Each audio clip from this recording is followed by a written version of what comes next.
Have you ever woken up from a dream feeling disturbed by someone you became in that sleeping world? Maybe you were cruel, manipulative, or cowardly in ways that shocked you awake. What if I told you that person wasn't a random creation of your sleeping mind, but actually the most honest version of yourself you'll ever meet?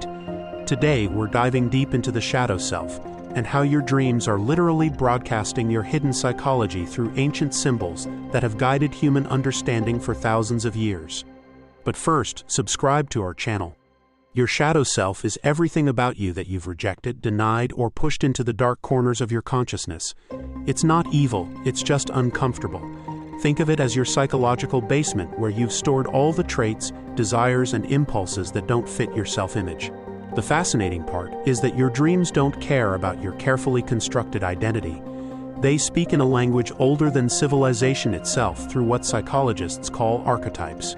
Carl Jung discovered that certain symbols and characters appear across all human cultures, regardless of geography or history. These archetypes are like psychological DNA, shared patterns that emerge in dreams, myths, and stories everywhere humans exist. When these archetypal figures show up in your dreams, they're not random. They're messengers carrying information about parts of yourself you might not even know exist. Let's start with the trickster archetype. This character appears in your dreams as the rule breaker, the chaos maker, the one who turns everything upside down. In Native American traditions, Coyote plays this role. In Norse mythology, it's Loki. When the trickster appears in your dreams, they're often revealing your own suppressed desire for freedom from social expectations. Maybe you dream of someone causing mayhem at your workplace or disrupting a formal event. That's your shadow self expressing the part of you that feels trapped by conformity and secretly wants to shake things up. The shadow archetype appears more directly as the dark figure in your dreams. This might be a mysterious stranger following you, a doppelganger with your face but different intentions, or even a monster that somehow feels familiar. These figures aren't threats to run from, but rather invitations to integrate. They represent aspects of your personality that you've disowned. The aggressive shadow might appear when you've been too passive in waking life. The selfish shadow emerges when you've been people-pleasing to your own detriment. Then there's the anima or animus, representing the unconscious feminine or masculine aspects within us. For men, the anima often appears as mysterious, powerful women in dreams. For women, the animus might manifest as wise or dangerous male figures. These archetypes reveal how we relate to the opposite gender qualities within ourselves. If your anima appears as a seductive but destructive woman, it might indicate unintegrated feminine qualities like intuition or emotional depth that you've either idealized or feared. The wise old man or woman archetype appears when you're ready to access deeper wisdom. But here's where it gets interesting for shadow work. Sometimes this figure appears corrupted or fallen, representing your relationship with authority or wisdom itself. A dream of a corrupt teacher or fallen guru might reveal your shadow's relationship with power or knowledge. Maybe you secretly desire to be the expert who controls others, or perhaps you have hidden resentment toward those you've placed on pedestals. The child archetype in dreams can reveal your shadow relationship with innocence and spontaneity.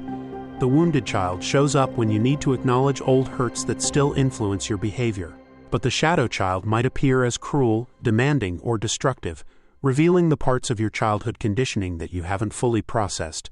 Maybe you dream of being mean to a child, which could represent your shadow's harsh judgment of your own vulnerable aspects. Your personal shadow content gets woven through these universal patterns. The dreams create scenarios where you can safely experience and observe these rejected parts of yourself. You might dream of being the villain in someone else's story, making choices that horrify your waking mind. These dreams aren't predictions or moral failures, they're opportunities for integration. The key to working with shadow archetypes in dreams is developing a relationship rather than trying to eliminate them. When you dream of doing something that disturbs you, ask what need or desire that action might represent.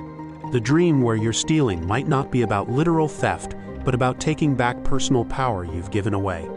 The dream where you're being cruel might reveal suppressed anger that needs healthy expression. Start a dream journal focused specifically on uncomfortable dreams and the archetypal figures within them. Notice patterns in how these shadow aspects appear. Do they always show up when you're stressed about a particular life area? Are certain archetypes trying to tell you something specific about your growth edge? Remember that integrating your shadow doesn't mean acting out these impulses in waking life. It means acknowledging these aspects of human nature within yourself so they don't control you unconsciously. The goal is wholeness, not perfection. Your dreams are offering you a direct hotline to the most honest parts of yourself through symbols that have guided human understanding since we first learned to sleep.